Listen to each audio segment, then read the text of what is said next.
Let's answer the question, how do I enable the database analytics option within the data flow in Oracle Analytics? When working with the data flow in Oracle Analytics, you have the option to leverage the power of Oracle Database Analytics functions. The two database functions that you have access to are Database Analytics and Graph Analytics. If you are working with a data set in the data flow and you're not seeing the Database Analytics and Graph Analytics options, this sprint will show you how to enable them. From your home page, create a new data flow.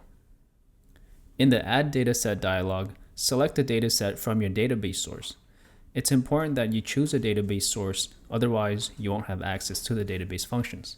Click Add Step, and you'll notice that we now have access to the Database Analytics and Graph Analytics options. You've just learned how to enable the Database Analytics options within the data flow in Oracle Analytics. My name is Noah Gamso from the Oracle Analytics Product Strategy team. Thank you for watching.